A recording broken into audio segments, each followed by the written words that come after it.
Bien, chers amis, bonjour. Aujourd'hui, c'est un jour de joie. Aujourd'hui, c'est le jour de Purim à Jérusalem. Nous sommes le 15 du mois d'Adar, Beth.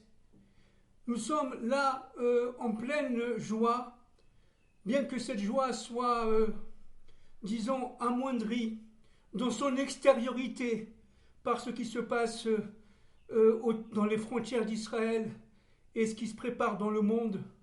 Nous sommes là à la veille d'événements absolument surprenants, pour ne pas dire beaucoup plus. Et alors que je ne devais pas intervenir, j'interviens à chaud comme ça, jour de Purim, pour donner un certain nombre de messages d'une manière extrêmement, évidemment synthétique, parce que Purim, c'est la seule fête qui restera avec Yom Kippour au niveau du Mashiach ben David. Nos maîtres disent que Purim a une force spirituelle supérieure à Yom Kippour, supérieure au dit Tishrei. Or, à Yom Kippour, nous avons reçu les secondes tables de la loi. À Yom Kippour, on a cette force qui nous permet de nous réparer par rapport à nos fautes, par rapport au plan divin et par rapport à l'absolu. Or, Purim, disent nos maîtres, est supérieur. Que se passe-t-il à Purim en fait?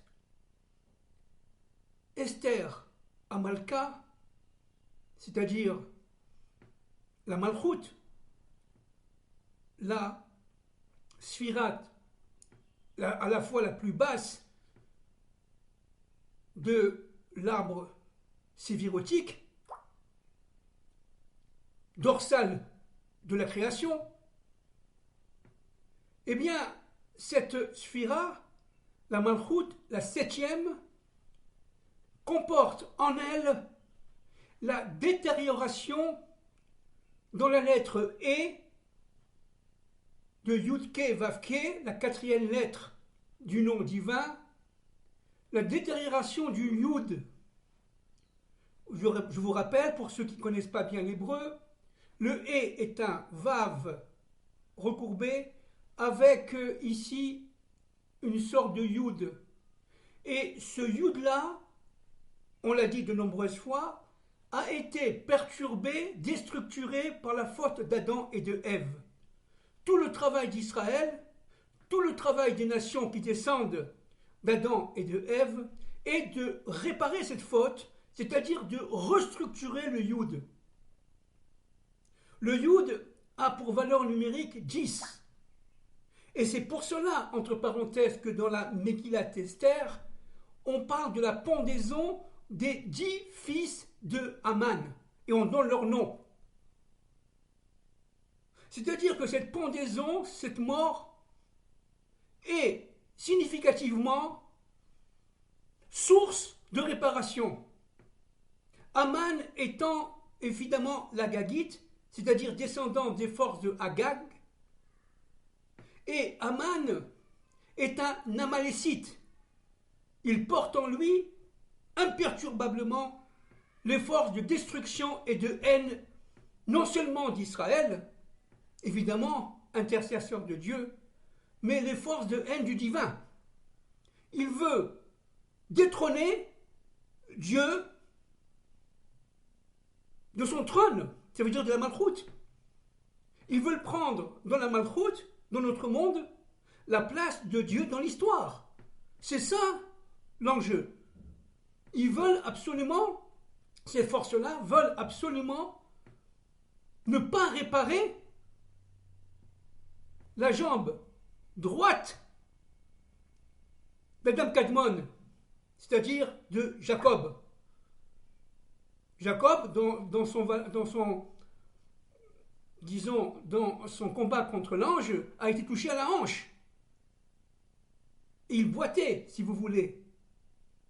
Et cette, disons, extériorisation du mal a été portée par l'ange de la mort, l'ange de Ésaü. Et il nous est absolument demandé, au fil de l'histoire, de réparer la jambe d'Adam Kadmon. Alors, qui répare la jambe d'Adam Kadmon de Jacob?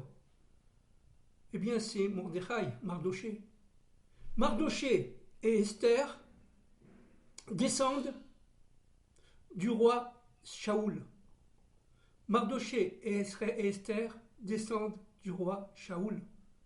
Et le roi Shaoul a reçu l'ordre par l'intermédiaire du prophète Shmuel, Samuel en français, a été, si vous voulez, amené à détruire par ordre de Dieu Amalek complètement. Hommes, femmes, enfants, vieillards, animaux, tout. Pourquoi? Parce que si on ne fait pas ça, on reproduit dans l'histoire les forces d'Amalek. Et ces forces d'Amalek, qui se reproduisent dans l'histoire, se reproduiront à la fin des temps de l'histoire. Et le roi Shaul a eu la présence d'esprit par charité, j'allais dire, chrétienne, juive, de ne pas tuer le roi Agag. Il devait être tué, en fait, disent nos maîtres, le lendemain. Et ils ont gardé, le peuple qui entourait le roi Saoul a voulu garder les brebis, les moutons qui étaient de bonne qualité, qui étaient sains, pour pouvoir les offrir en offrande à Dieu.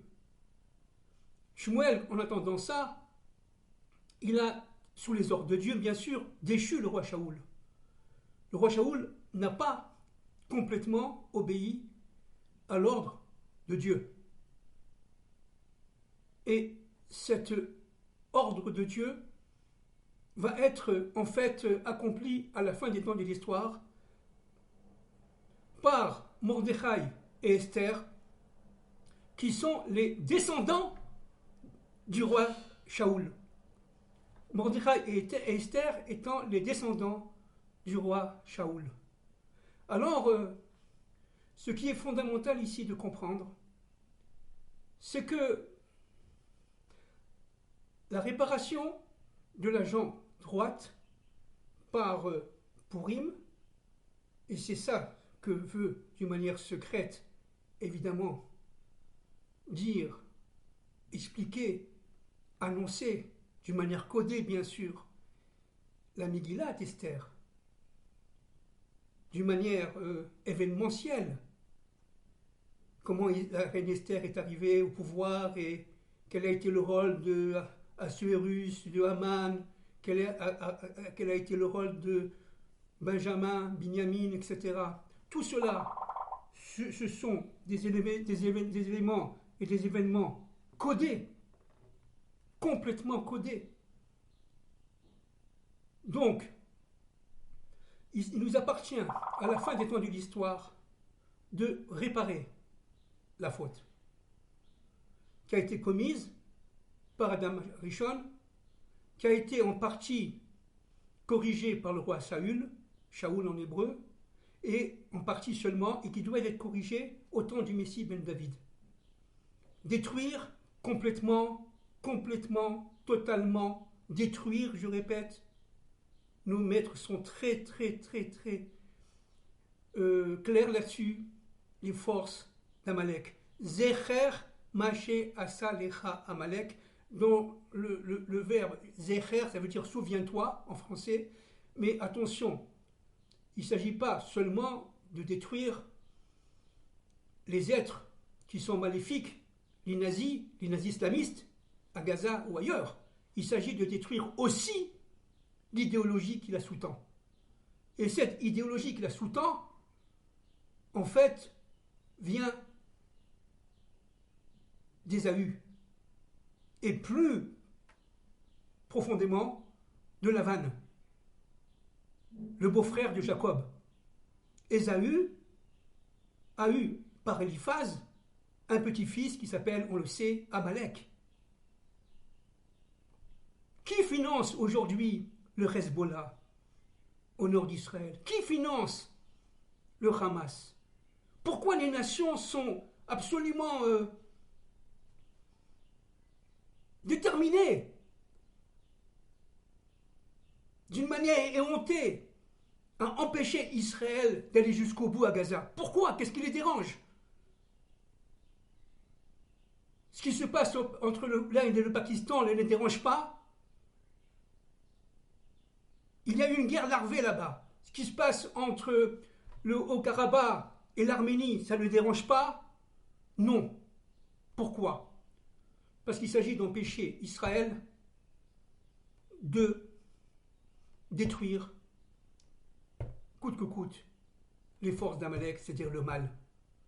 Parce que ces forces d'Amalek, le mal, eh bien, les élites occidentales, pas toutes bien sûr, les élites occidentales s'en nourrissent. C'est ça, si vous voulez, l'enjeu. L'enjeu de Purim, et c'est écrit dans la Megillah, c'est Nafor ou. Inverser l'ordre des choses. Et ce que veulent nos ennemis, c'est inverser l'ordre de la création. Empêcher le plan de Dieu de réussir. Et cela coûte que coûte. Je viens d'apprendre là, il y a quelques minutes, que le président Macron a téléphoné au Premier ministre israélien Netanyahou en disant n'intervenez pas, surtout n'intervenez pas à Rafah. Sinon vous serez condamné comme un criminel de guerre. Nous sommes dans un monde de fous où tout est inversé.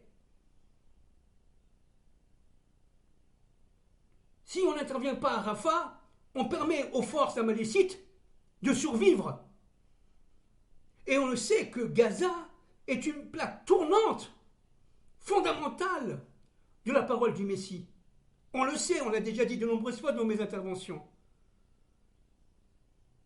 La parole vient de Jérusalem par le Mashiach au niveau du mont du Temple. Elle va se répartir dans Jérusalem, puis dans tous les points cosmiques d'Israël. Tout cela cette parole sera réunie au niveau des forces à Gaza, et de Gaza, en passant par la France, la parole sera divulguée au monde entier. Donc, le fait que le président français donne carrément un ordre au Premier ministre israélien de ne pas attaquer à Rafah, c'est que la France ne veut pas transmuter. C'est que la France est déterminée à empêcher, coûte que coûte, Israël d'arriver à sa propre identité, d'arriver à ses propres fins. La France est dominée par des forces pharaoniques, on le sait, extrêmement impures, extrêmement sourdes. En fait, c'est de la France que sortent ces forces pharaoniques qui sont véhiculées dans le monde entier, y compris en Amérique, au niveau évidemment des secrets. C'est de la France que sort l'obscurantisme, le scientisme, la Révolution française qui a voulu tout simplement empêcher Dieu d'intervenir dans l'histoire et ravir le plan de Dieu, de manière à ce que l'homme soit libre de ses actes. Liberté, égalité, fraternité. Ça vient de France. Et voilà que le président Macron s'immiscie le droit de donner un ordre au Premier ministre d'Israël. Ne faites surtout pas ça parce que, en fait, on va être détruit, nous, le mal. C'est ça que ça veut dire. On a besoin de ce point cosmique là qui s'appelle Gaza pour pouvoir, qui est pétri d'impureté, d'immoralité, pétri complètement. Les Philistins, on le sait, est un peuple qui a été chassé par l'Égypte, par le pharaon de l'Égypte, il y a déjà 300 à 400 ans avant Abraham Avinu. Ils se sont réfugiés sous les ordres évidemment de Dieu, sous les ordres évidemment du Satan à Gaza, pour empêcher la délivrance finale. Voilà maintenant qu'on arrive carrément à la délivrance finale et les forces macronistes, si on peut parler comme ça, mais pas seulement, le président Biden et toute son équipe, et pas seulement l'Angleterre, des pays entiers veulent tout simplement reconnaître l'État de Palestine. Où est-ce qu'on va là? L'Espagne, etc. Parce que, tout simplement, les forces qui régissent les États sont des forces absolument amalécites. Et d'une manière majoritaire. Ces forces sont majoritairement amalécites. Évidemment, on ne parle pas de tous les dirigeants. On parle de certains dirigeants qui, en fait, descendent de Haman et de ses acolytes. Donc c'est aujourd'hui, le 15 Adar à Jérusalem, c'est un Pourim historique. C'est un Pourim, en fait, de la délivrance. Ce Pourim historique, ce Pourim de la délivrance, est relié directement au premier Pourim biblique d'il y a 2500 ans. Parce qu'il s'agit aujourd'hui, on répète, de réparer la jambe droite d'Adam et d'Adam Kadmon.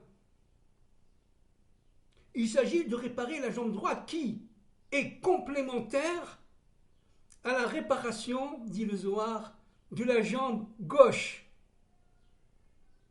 La jambe gauche étant liée directement aux forces des Hashmonaïm, des Kohanim, de Hanouka.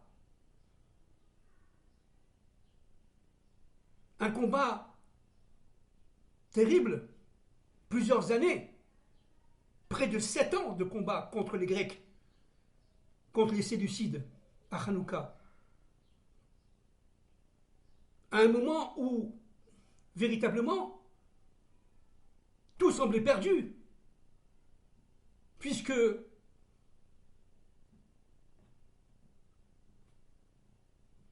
les Grecs, les officiers grecs, se sont permis de rentrer une statue de leur Dieu dans le temple de Jérusalem. Et ils ont tout simplement immolé un taureau pour leur Dieu. Donc ils ont, si vous voulez, désacrifié le temple. Ils l'ont rendu complètement impur. Et voilà qu'une fiole d'huile qui a été cachée par un Kohen de quelques générations auparavant, eh bien cette fiole d'huile va être retrouvée au moment de la guerre des Kohanim, des Hashmonaïm, qui résidaient d'ailleurs à Moudjin, une ville au centre du pays d'Israël, qui va être retrouvée par le Kohen Gadol pour allumer la lumière. Et cette lumière va durer 8 jours, alors que la fiole d'huile devait naturellement ne tenir qu'un jour, puisque tous les jours, le Kohen venait le matin, après avoir retiré les cendres du temple, eh bien, venait allumer le candélabre avec cette fiole. Et cette fiole d'huile devait tenir qu'un jour, du matin jusqu'au soir. Et voilà qu'elle va durer 8 jours. Pourquoi le chiffre 8? On le sait, on l'a déjà dit à Hanouka. Parce que c'est lié à la Bina. Et la Bina, c'est quoi? C'est la 8e sphira, attribut divin, qui correspond à l'élément féminin. La Bina. Or, Esther est féminine. on parle de Esther Amalka. C'est la féminité.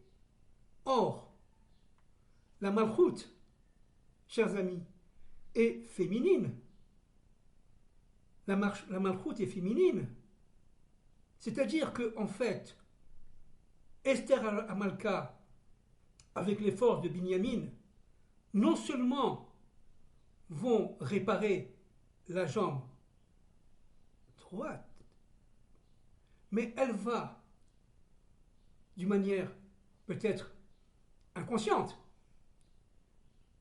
réunir la jambe droite à la jambe gauche, de manière à ce que l'être Adam Kadmon, le plan de l'histoire, le plan de Dieu, puisse continuer à se refléter, à se dynamiser dans l'histoire. C'est ça, Purim, relié à Hanouka. C'est ça, Purim, relié à la fête des Lumières. Parce que de quelle lumière on parle à Hanouka? On le sait, c'est la lumière intérieure. Que on est les descendants d'Abraham, d'Isaac et de Jacob, mais que on aussi les non-descendants d'Abraham, d'Isaac et de Jacob, mais qui sont reliés à Adam Arishon, Adam, l'universel, Adam et Ève. Les nations qui descendent d'Adam et Ève ont aussi une étincelle de lumière divine en eux, en elles, pardon. Donc l'enjeu aujourd'hui à notre époque est crucial. Nos maîtres disent, Ézéchiel 38-39, que les nations vont se réunir contre Israël. Toutes les nations vont se réunir contre Israël. Mais c'est ce qu'on voit aujourd'hui. C'est ce qu'on voit aujourd'hui. Les instances internationales, notamment l'ONU, mais pas seulement l'ONU, sont d'une manière constante anti-Israël, donc anti-juif, qu'on le veuille ou qu'on ne le veuille pas. Il s'agit d'un antisionisme qui cache l'antisémitisme. Et l'ONU, c'est l'ensemble des nations. Ça représente l'ensemble des nations, l'Organisation des Nations Unies. Mais alors, unis contre quoi? C'est dingue. Contre le plan de Dieu. Unis contre, tout simplement, la félicité du monde. Unis contre la résurgence d'un Israël souverain et prospère sur sa terre. C'est ça la guerre de Gog et Magog. Mais cela va entraîner évidemment un phénomène fondamental, la Troisième Guerre mondiale. Cette Troisième Guerre mondiale qui va perturber les équilibres qui sont déjà bien perturbés, qui sont déjà déstructurés, inversés, pour ne pas dire plus. Ces déséquilibres vont entraîner la défection des pays, la désagrégation de ces nations qui sont contre Israël. Dieu va les juger.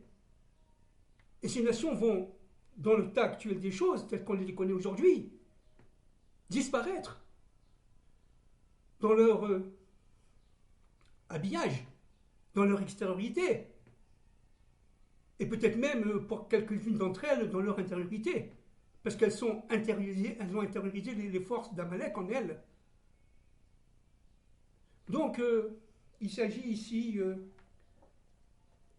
de la dernière lutte contre Israël, contre Dieu. On l'a déjà dit tout à l'heure, Amalek veut prendre la place du trône divin.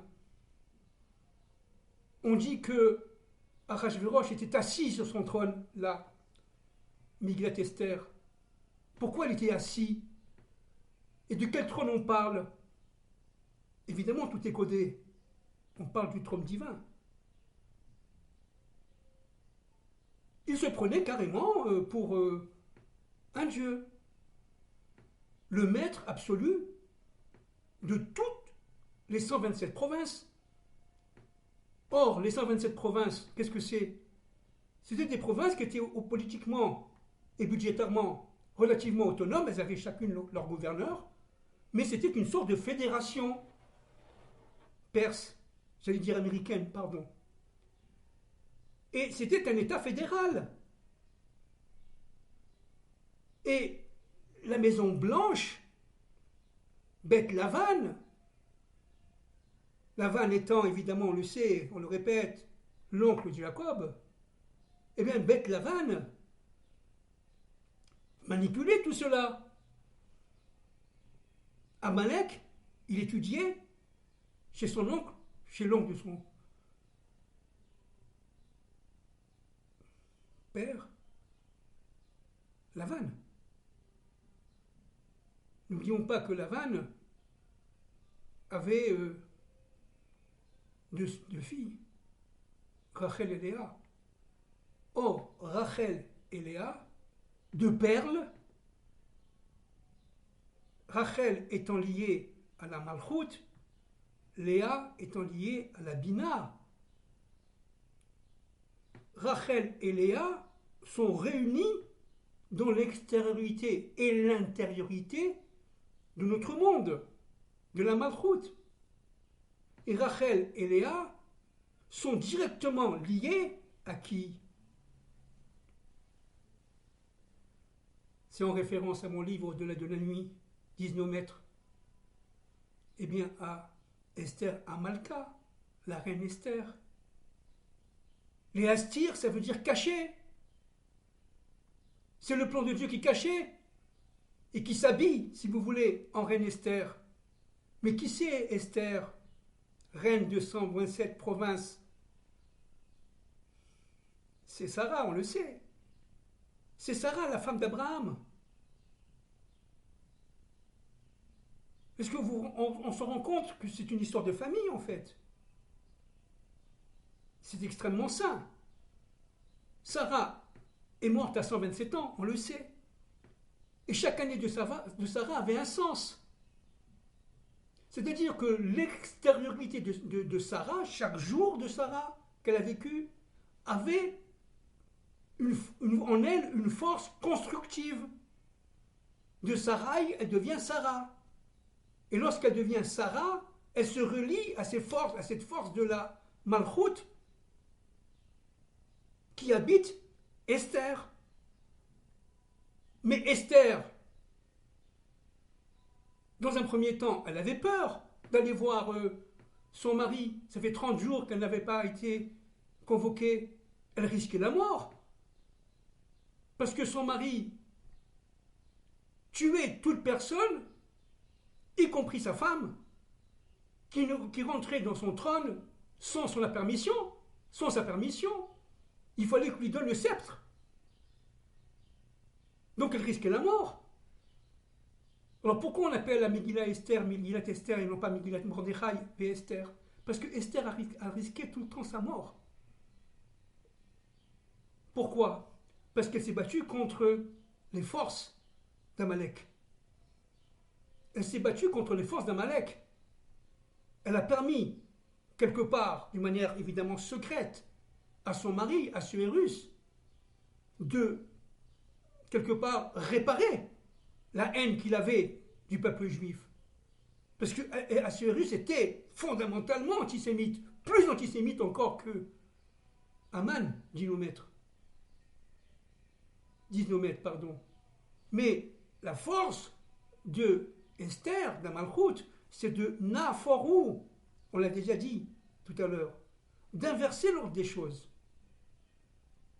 de faire en sorte que véritablement les choses redeviennent entières selon le plan de Dieu, droite et non plus inversée, intégrée dans un plan de l'histoire qui est le plan de Dieu et seulement le plan de Dieu.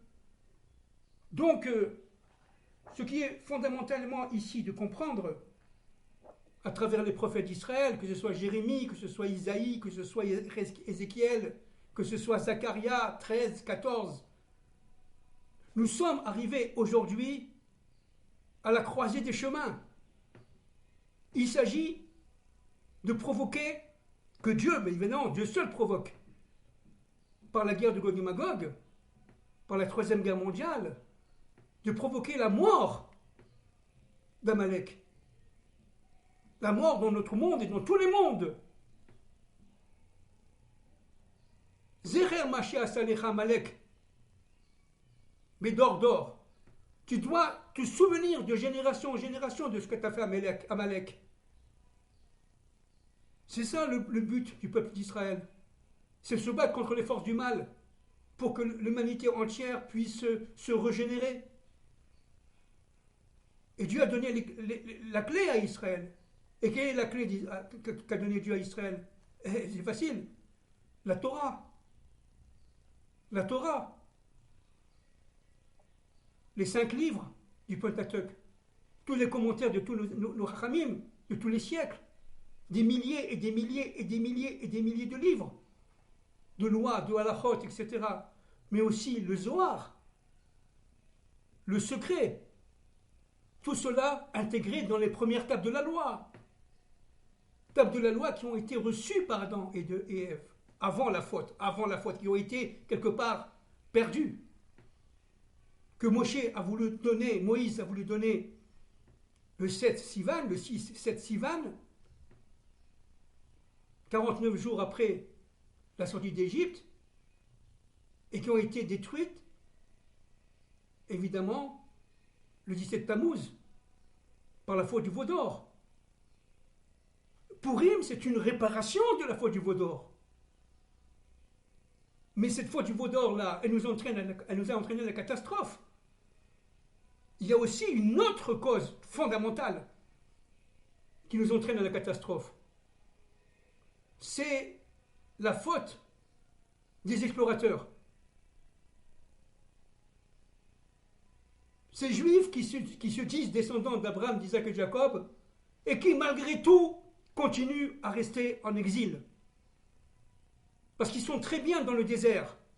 Ils n'ont pas voulu rentrer au temps de Moïse, au temps de Josué. Ils n'ont pas voulu rentrer en terre d'Israël. Il y a trop de dangers, il y a trop de géants, on n'est pas capable. Un manque d'émouna, un manque de foi. Cette faute-là, elle est bien plus grave que la faute du veau d'or.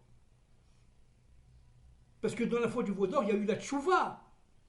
Il y a eu le retour. C'est pas pour rien que Moïse a reçu les secondes tables de la loi Yom Kippour. C'était le jour du retour, le jour de la tchouva, la réparation. Kippour, ça veut dire kapara. Les chaper, réparer. Entre parenthèses, les chaper et réparer, regardez, ce sont les mêmes voyelles. Regardez comme le français et l'hébreu sont reliés. Et donc, pour finir, il s'agit tout simplement d'amener et le peuple d'Israël par les combats qu'on fait aujourd'hui à Gaza et dans le nord et dans le centre du pays, et c'est pas fini, mais aussi la Troisième Guerre mondiale qui s'annonce. J'ai entendu tout à l'heure, je ne sais pas si c'est vrai, que des navires russes ont été détruits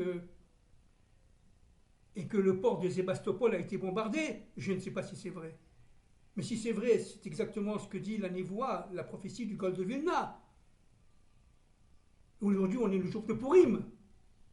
Le Gaon de Vilna dit que lorsque le port de Sébastopol sera bombardé, bon, je dis ça de mémoire, je peux me tromper, mais c'est ça qu'il dit, et que les troupes russes passeront le détroit des Dardanelles en 14-18, mais aussi à la fin des temps, ça veut dire aujourd'hui. Il faudra mettre ces tiflines et ces habits de fête.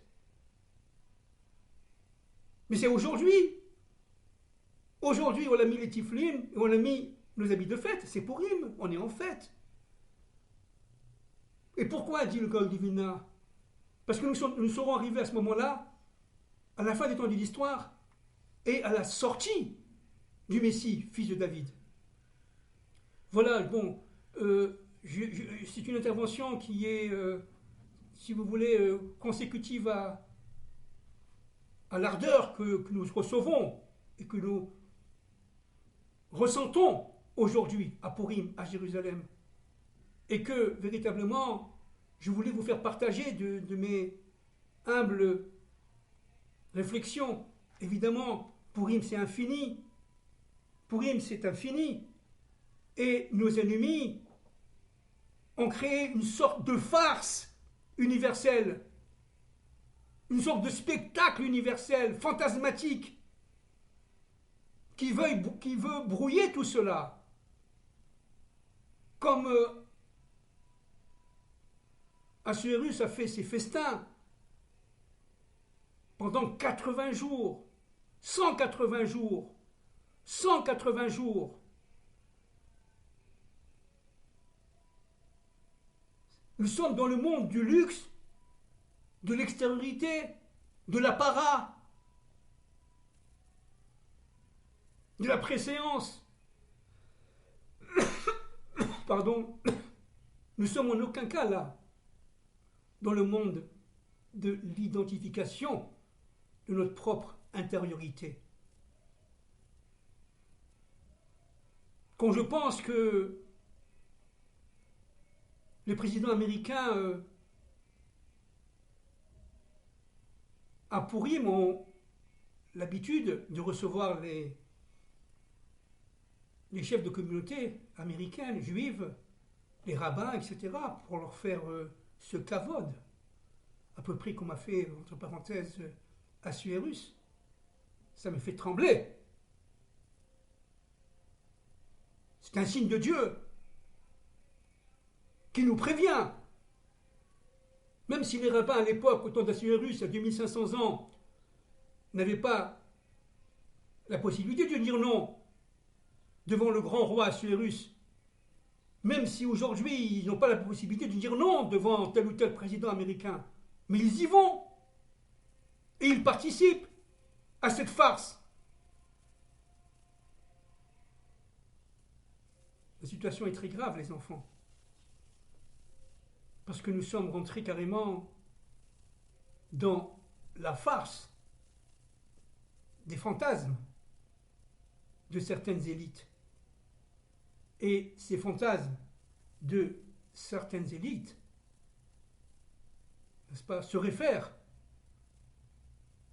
à ce qu'a fait Haman, ce qu'a fait Hitler, les lettres qu'a envoyées Haman pour finir aux délégués, aux gouverneurs des provinces, pour détruire en un jour l'ensemble du peuple d'Israël. Mais c'est Mein Kampf. C'est Mein Kampf.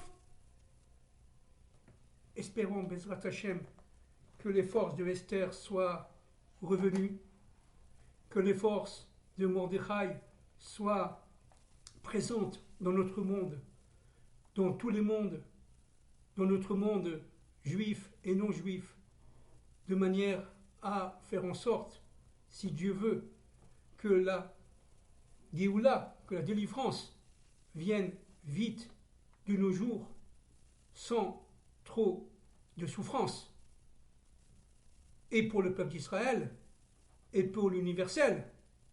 Merci beaucoup.